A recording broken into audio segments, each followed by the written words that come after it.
সাধারণ মেধাবী ছাত্ররা যখন ঐক্যবদ্ধ হচ্ছে, এই আমার মা বোনেরা, আপনি যখন আপনাদের ছেলে মেয়েদেরকে নিয়ে রাস্তায় নেমেছেন, শেষ পর্যন্ত হাসিনা পালিয়ে গেছে। পালাতে বাধ্য না, একদম উলন্দি পালাই গেছে। যে হাসিনা করছে, হাসিনা কখনো পালায় না, তো পালাই চলে গেছে। হাসিনা পালাই গেছে ঠিকই, কিন্তু এখনো বিপুষে বই বই লকডাউন দেয়, লোক নাই, মানুষ নাই। কিছু আওয়ামী লীগের নেতা কর্মী যারা খুব অত্যাচার নির্যাতন এভাবে করে আসছে, জেলে আছে, বাকি সব কিন্তু এখনো গ্রামেগঞ্জে আছে। এরা বিভিন্ন ভাবে এখনো ষড়যন্ত্র লিপ্ত, দুই চারটা হয়তো চুপচাপ করে আছে। তবে খুব সতর্ক থাকা উচিত।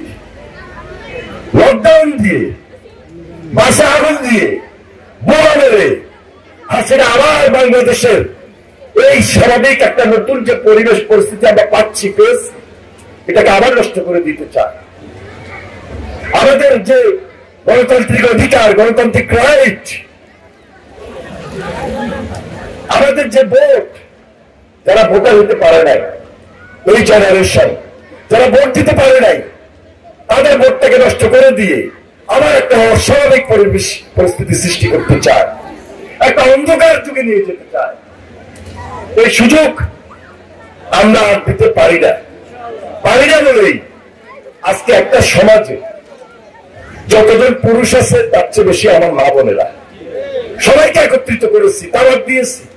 আপনারা এসেছেন, আপনাদের দায়িত্ব অনেক, আপনারা সচেতন, আপনাদের রাইট, আপনাদের অধিকার আপনাদেরকে আদায় করে নিতে হবে। সমাজে অনেক সময় আপনারা অবজ্ঞার শিকার হন, আপনারা অবহেলিত হন। এই মা বোনেরা যেন আর কোনো অবজ্ঞা অবহেলিত না হইতে পারে, এজন্য একটা সামাজিক আন্দোলন আপনাদের নেতৃত্বেই গড়ে তুলতে হবে। আমি আপনাদের পাশে আসছি, আপনাদের পাশে ছিলাম, আপনাদের পাশে আমি থাকবো। আমার বিএনপির অনেক নেতা এখানে আছে, আমার কথাগুলো শুনতেছে। শোনার আগে তারেক জিয়ার বক্তব্য শুনছি, তারেক রহমান স্পষ্ট করে দিচ্ছে আওয়ামী লীগ যে কাজ করছে বিএনপি সেই কাজ করতে পারবে না। আওয়ামী লীগ অপকর্ম করেছে, বিএনপি মানুষের পাশে থাকবে। বিএনপির নাম লাগিয়ে বিএনপি কোন নেতা, কোন কর্মী যদি কোন ধরনের ফায়দা নিতে চায়, অপকর্ম করে, বিএনপিতে তার কোন স্থান হবে না, স্থান নাই। শুধু তালে দিলে হবে না, বাস্তবায়ন করে দেখিয়ে দিতে হবে। যে করবে সংখ্যা একজন, দুইজন, চারজন, বাকি হাজার হাজার মা বোনেরা, হাজার হাজার মুরব্বীরা, হাজার হাজার নেতা কর্মী, আমরা তারেক রহমানের নেতৃত্বে এক এবং ঐক্যবদ্ধ। কেউ যদি এই দত্তরায়, এই বড়াইয়ায় সেই অস্ত্রের যন্ত্রণা, সেই লোহার অস্ত্র নিয়ে রাজনীতি করতে চায়, সমাজে তার কোন সুযোগ নাই এবং বিএনপি সেটা দিল না। এই ধরনের চিন্তা যদি কারো থাকে, আস্তে বাইরে হয়ে যাবে। না হলে তারেক রহমান আসার পর হয় 5 বছর জেলে থাকবে, আর নাহলে বিদেশ পাঠা দেওয়া হবে। ক্রসফায়ার সিস্টেম বিএনপিতে নাই।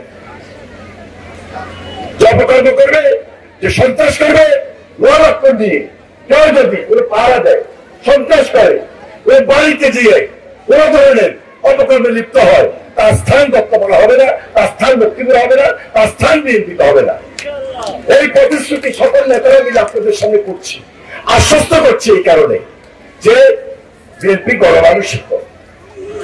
আজকে আমার মা বোনদেরকে এই কারণেই একত্রিত করেছি যে এত কষ্ট, এত অত্যাচার, এত ত্যাগ স্বীকার করার পরও আমাদের আর কোনো চাওয়া পাওয়া আছে?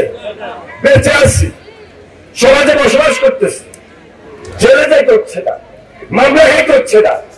তাহলে স্বাভাবিক একটা জীবনযাপন দরকার না? সারা জীবন মিছিল করবো, মিটিং করবো, চিন্তাবাদ দেবো, এই কাজ?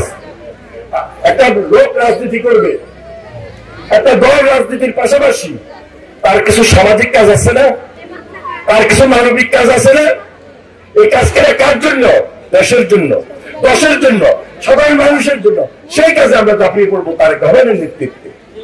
যার কারণে তারেক রহমান নির্বাচনের আগেই ঘোষণা করেছেন প্রত্যেকটা পরিবারকে একটা করে ফ্যামিলি কার্ড দিন। তিনি লন্ডনে থাকেন, লন্ডনের আদলে কিছু পরিকল্পনা তিনি বাংলাদেশের গ্রামের জন্য, বাংলাদেশের মানুষের জন্য এমন ভাবে নিয়ে এসেছেন, নিয়ে আসবেন। কিন্তু এখন থেকে আমার কথা করতেছি, অনেকটা দিচ্ছি, আশ্বস্ত করতেছি